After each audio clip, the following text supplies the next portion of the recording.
hiç gerek yok. Urva evlat. Seni pislik herif.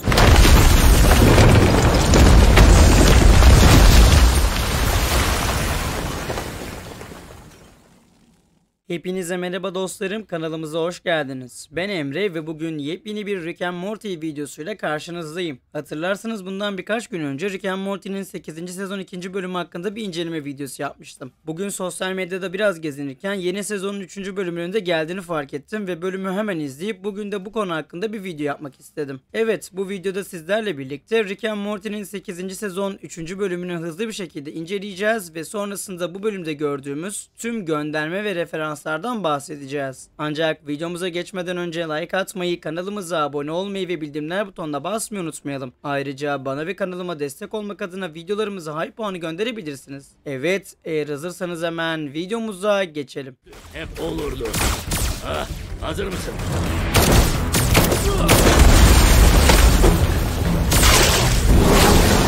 Lanet olsun. İsterseniz daha önceki Rick and Morty inceleme videolarımızda da yaptığımız gibi bölümün hızlı bir özetini yapayım. Bana kalırsa bu bölüm Rick and Morty'nin 8. sezonunda yer alan 1 ve 2. bölüme benzemektense daha çok eski bölümlere benzemiş. Bölüm Rick ve Morty'nin eski Stadel'in harabelerine gelmesiyle başlıyor. İkilimiz uzay gemileriyle Stadel'in harabelerini toplarlarken bir anda uzay gemileri hasar alıyor. Rick bu hasarı hızlı bir şekilde onarabilmek için en yakındaki gezegene iniyor. Gezegene baktığımızda burada yaşayan bir sürü Rick ve Morty varyantı görüyoruz. Bu Rick ve Morty varyantları daha önceden Stadel'de yaşayan ve hayatta kalmayı başaran varyantlarmış. Açıkçası Rick'in aksine Morty burada yaşayan varyantları gördüğünde fazlasıyla şaşırmıştı. Buradaki varyantların kendi gerçekliklerine niye gitmediklerini sorduğunda Rick portal sıfırlamasının hepsini yeniden bu gerçekliğe çektiğini söylemişti. Ve doğruyu söylemek gerekirse Rick burayı umursamıyor bile. Ona göre Stadel sadece kopyalanmış Rick'lerin ve Morty'lerin seri üretildiği bir fabrikadan ibaret. Artık hiçbir anlamı kalmamış. Zaten sonrasında bizim Rick ve Morty araçlarını tamir ettikten hemen sonra buradan uzaklaştılar. İşte bu sırada kamera bizi bambaşka bir yere götürüyor. Stadel'in yıkıntıları arasında hayatta kalan Rick ve Morty varyantları kendi küçük kasabalarını kurmuşlar.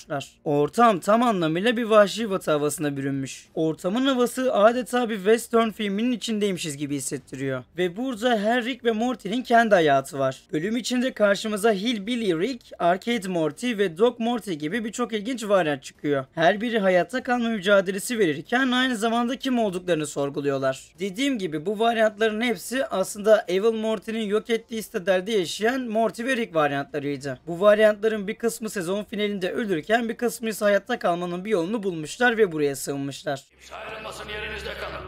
Kimse ayrılmasın, yerinizde kalın. Kimse ayrılmasın, yerinizde kalın. Kimse ayrılmasın, yerinizde kalın. Kimse ayrılmasın, yerinizde kalın. Kimse ayrılmasın, yerinizde kalın. Kasabanın içindeki en büyük gerilim elbette Rick'lerin bir plan yapmasıyla başlıyor. Onlara göre Stadel yeniden inşa edilmeli ve bunun için Morty'leri kullanmaları gerekiyor. Yani bir kez daha eski düzene geri dönmek istiyorlar. Ama bazıları bu fikre tamamen karşı çıkıyorlar. Özellikle bölüm içinde sıkça gördüğümüz Hillbilly Rick ve Arcade Morty gibi karakterler bu düzene karşı çıkıyor. Elbette tahmin edebileceğiniz gibi en sonunda beklenen oluyor ve Rick'ler bazı Morty'leri kaçırıyorlar. Kasabanın merkezinde büyük bir çatışma çıkıyor. İki taraf arasında silahlar çekiliyor ve kurşunlar havada uçuşuyor. Açıkçası bu sahne doğrudan The Good, The Bad and The Ugly gibi klasik western filmlerine bir göndermeydi. Çatışmanın en duygusal anı ise elbette Hillbilly Rick ve Dog Morty'nin fedakarlığıydı. Kaçırılan Morty'leri kurtarmak için canlarını ortaya koymuşlardı. Ve bu yolculuk ne yazık ki ikisinin de ölümüyle sonuçlanıyor. Buna hiç gerek yok. Urva evlat. Seni pislik herif. Ben öleceğim. Hoşça kal dostum. Göklerdeki o büyük tıp okuluna git.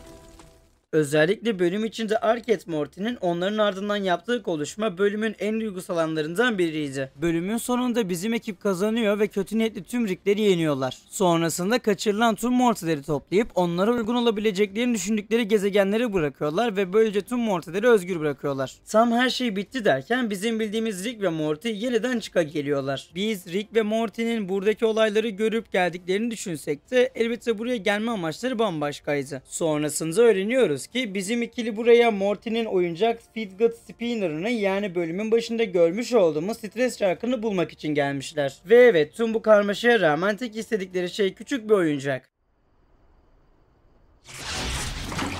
He ya, senin Rick'in buralarda mı? Benim Morty'm stres çarkını buraya düşürdü galiba. Sana söyledim, her yere baktım. Morty, eminim ki aracımızın Bu da bize elbette Rick ve Morty'nin klasik mizahını yeniden hatırlatıyor. Ne kadar büyük şeyler olursa olsun Rick her zaman saçma bir şeyin peşinde oluyor. Tüm bunların yanı sıra bölümde en çok dikkat çeken detaylardan biri ise elbette müzik seçimiydi. Tori Amos'un Little Earthquakes şarkısı duygusal anlarda fon müziği olarak arka planda çalıyor. Ve bu şarkı hem sözleriyle hem de atmosferiyle bölümün dramatik havasına tam anlamıyla oturuyor. Aynı zamanda bölümün post kredi sahnesinde de ilginç bir detay vardı. Daha önceki bölümlerden hatırladığımız Zar, yani Dice karakterler yine karşımıza çıkıyorlar. Harabeler arasında yeniden dövüşmeye başlıyorlar. Ve doğruyu söylemek gerekirse bu sahne aslında Rick and Morty evrenindeki şiddetin ve anlamsız döngülerin hiç bitmediğini gösteren anlardan biriydi.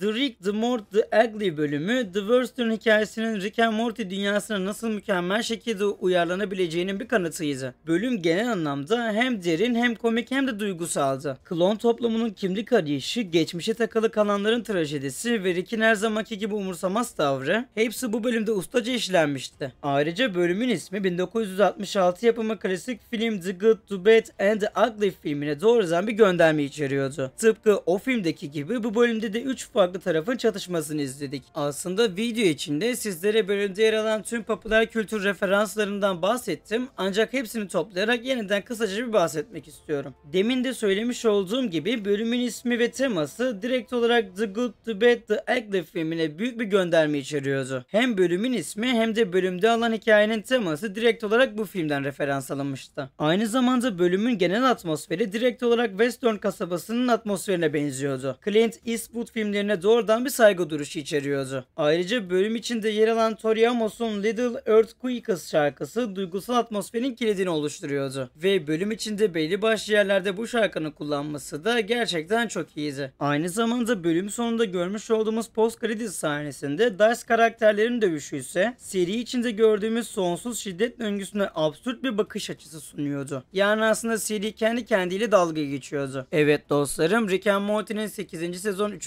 bölümünde görmüş olduğumuz tüm olaylar ve referanslar bunlardan ibaretti ve umarım videomuzdan keyif almışsınızdır. Her zaman olduğu gibi bu tarz videoların devamı için videomuza like atmayı, kanalımıza abone olmayı ve bildirimler butonuna basmayı unutmayalım. Ayrıca bana ve kanalıma destek olmak adına videolarımıza hype puanı gönderebilirsiniz. Bu arada bölümü izlediniz mi? İzlediyseniz bölümden keyif aldınız mı? Bunları da yorum kısmında belirtmeyi unutmayalım. O zaman bir başka videoda görüşmek üzere. Kendinize çok iyi bakın. Hoşçakalın. Sıçramadan dahasını düşünmelisin. Aa, öyle mi? Senin büyük planın ne? Annene çaktıktan sonra mı? Benim bir annem bile